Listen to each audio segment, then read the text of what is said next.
So when I was sitting here looking around, I saw this group of starlings. You may or may not be able to see, they're flying around in a group, and they're swooping and diving, and they're catching little bugs. That's what they do, they eat bugs. And seeing them moving in such a beautiful choreography together with rhythm and grace and ease, it just reminded me of what we all want, really, which is to be in just the perfect flow of our true nature, performing action without effort, based on the nature of what we are, based on the being that we are, expressing itself as a unique vibrational package of body-mind awareness. And I think that we're learning in this collective still to let go of these self-limiting programs that we've sort of inherited from our past, based in sacrifice, duty, these heavier, burdensome ways of thinking about life. And that's freeing us to start moving in these ways that are more in alignment with our true nature, so that we can flow according to our own qualities in a way that's free. But of course, we have to free the mind before we can move in this way from all heavier, denser vibrations. Because the starlings can't move in such simultaneous flow if they think that they're the one doing it, or that they are a separate one that's reacting in a conversational way to the others that isn't completely simultaneous. The way they move is completely simultaneous and reflective of one another.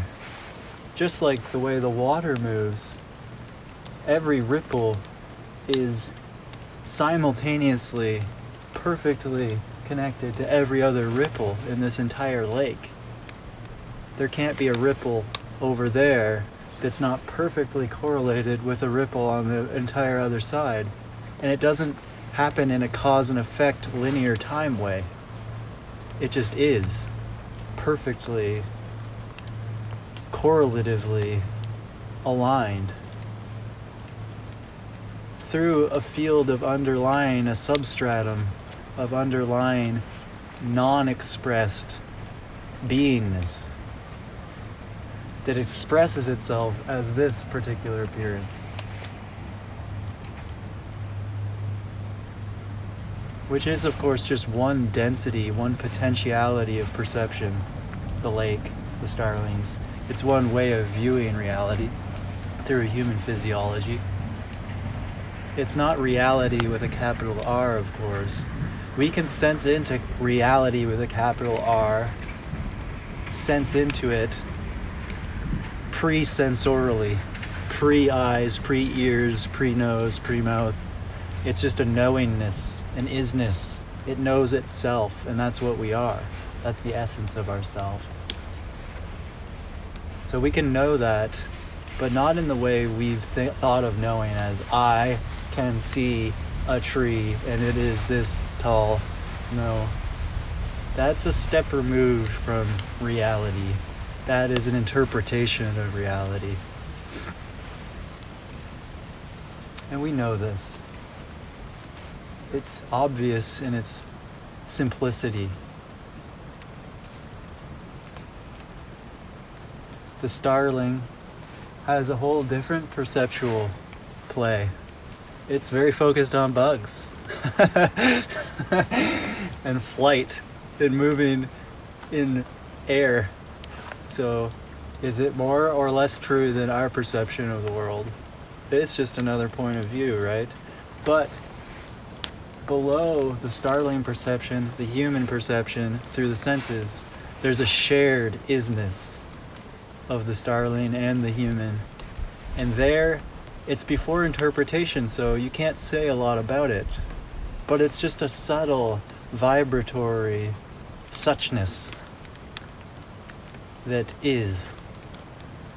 It's been said a million times in a million ways by a million different points of awareness. And yet right now, I'm enjoying the process of being the one to be saying it. And it serves as a confirmation here. Yes, this is true. And I'm worthy of speaking it too, even if it's been said a million times before. Because the speaking of it affirms it in the mind. Whereas so often we're unconsciously affirming limited truths about ourselves by moving through a world that we've created based off of that limitation. That I have to do this to avoid this negative outcome. That I need to keep moving, I need to keep hustling to survive. I mean, I really don't think the starling thinks that way.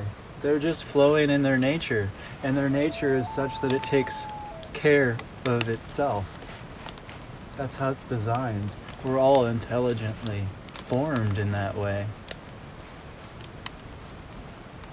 So in a sense, it's trust, but trust only makes sense in contradiction to non-trust, and that's our kind of what we've learned. We've learned to be in constant non-trust. So trust isn't really a doing, it's just an undoing of the conditioning of non-trust. And I guess coming full circle with it is that even humanity tangled up in all of its fearful thought systems is completely natural in a sense. And it's not judgment that undoes it, but a complete letting go that allows us to see it for what it is, a fearful thought system. It's in some sense unnecessary. Not wrong, not bad, not to be condemned, but simply seen for what it is. That we no longer need it. Maybe never did, But it does seem to be here. And if we can see even our fearful thoughts and clamoring survival processes as innocent, that's when we're getting into the level of beingness that knows that it is unthreatened even by the most pernicious human thoughts and the most paranoid behaviors. And it's not until we can see ourselves as unthreatened by those things that we can truly start to be free of them and undo them. Anything that's reactive is, again, within the limitation of the thought system. And so we just keep seeing that. We keep seeing that. And our view becomes wider and more subtle. And as it becomes more subtle, we're settling into the peace of ourself, the peace that we are, beyond our all understanding, the peace that everything emanates from. And the bliss of becoming, of beingness becoming something, expressing. But you see that at the level of where beingness is starting to express itself, it's not yet a stone or a rock or a lake or these things. It isn't. It's just an effulgence of becoming out of the peace of isness. It's really quantum, right? It's at that level there's no solidity, there's just process, there's just becoming. and becoming and then subsiding into the substrate. But it's all one. I mean, there's not two things there. It's co-arising isness.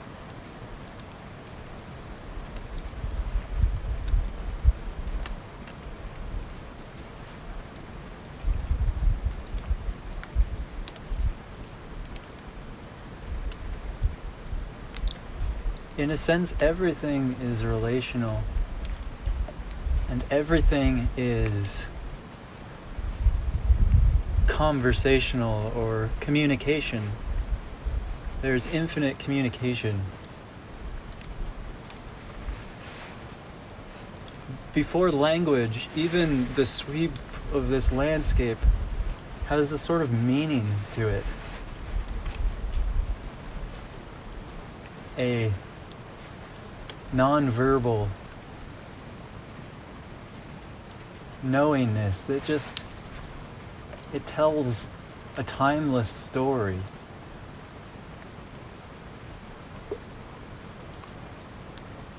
And it's not without information.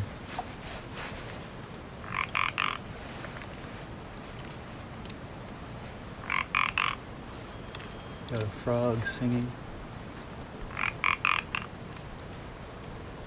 its own language, its own vibrational expression, chiming in its own dharma.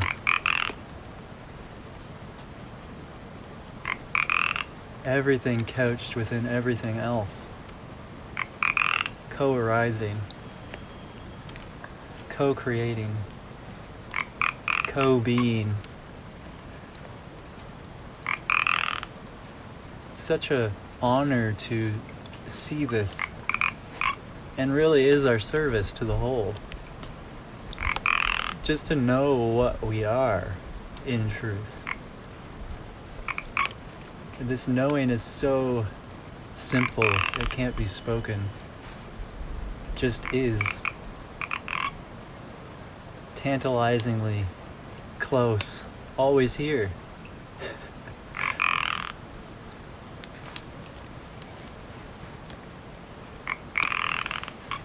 In a sense, just to be a witness to beauty.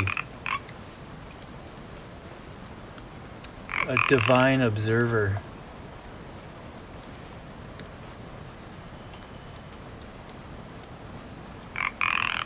We translate everything into praise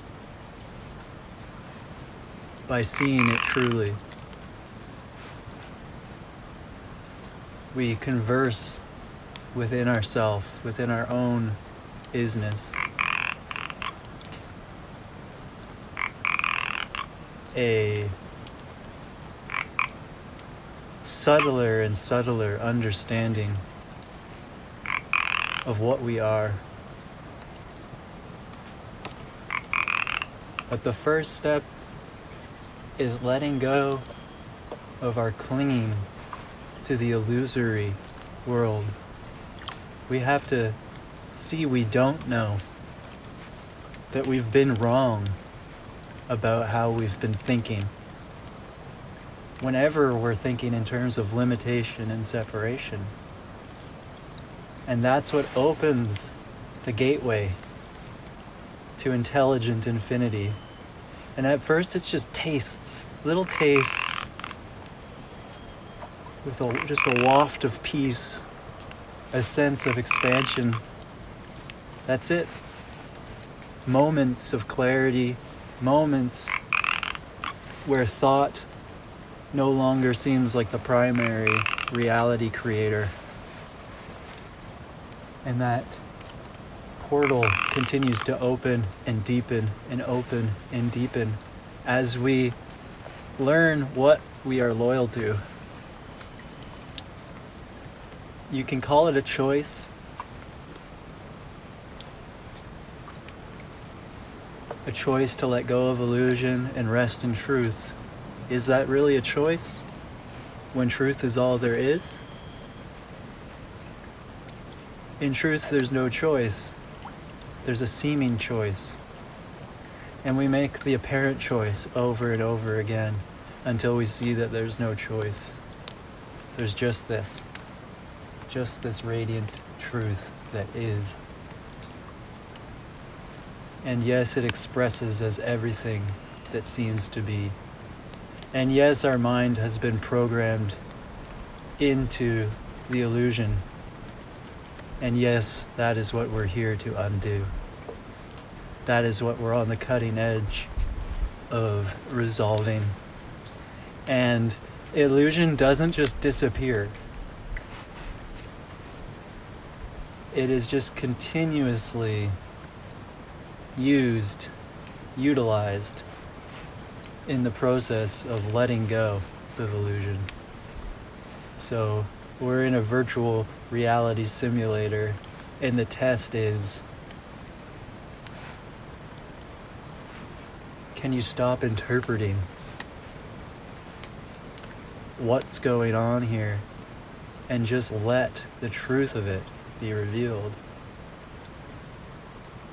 Because your interpretation is inherently limiting your perspective.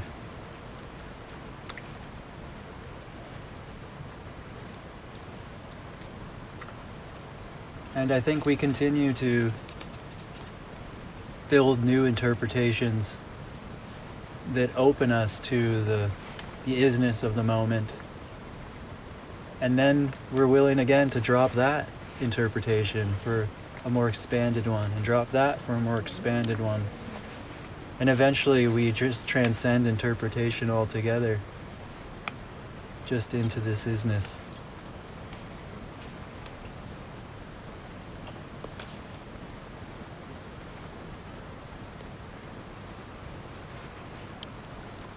And the subtlety and the bliss becomes more and more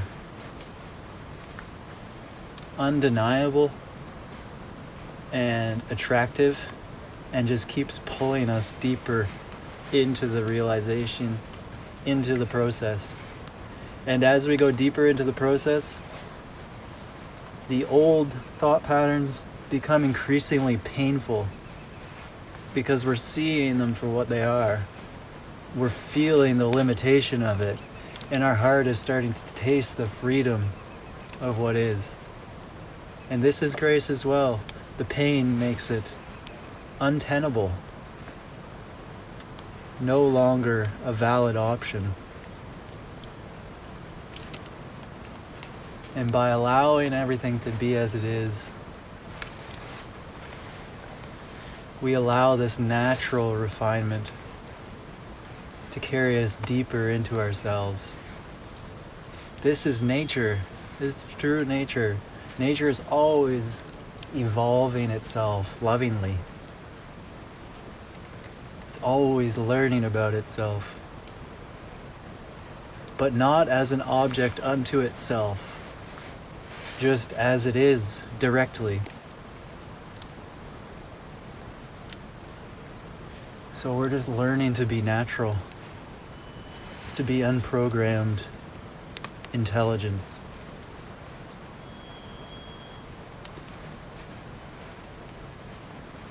And as it's tasted, there's nothing else that can be wanted. This is all we want. We want to be natural, be in our nature, and watch it unfold. In our true nature, we're in service to everything. That's just what we are. That's why we are.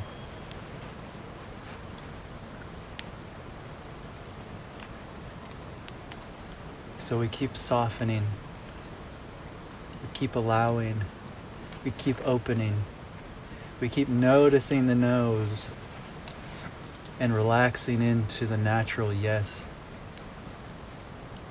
that is. And as you relax into the natural yes, you relax out of linear time and linear space, and see that there's just this moment, and it's always been this moment. Appearances coming and going within this moment. That you remain the same. You remain steady. You remain here and now.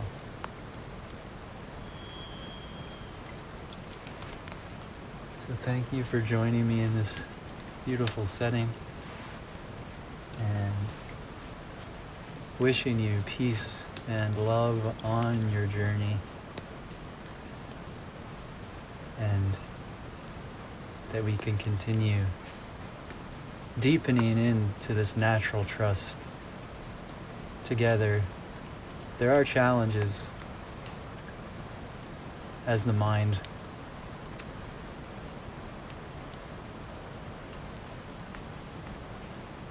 faces and resolves its old investments. It's not without difficulty, but the way through is ease, is trust, is effortlessness, is relaxation. So let's keep joining in that. We already are joined in that. Let's know ourselves as that already joined isness. Thank you. And blessings.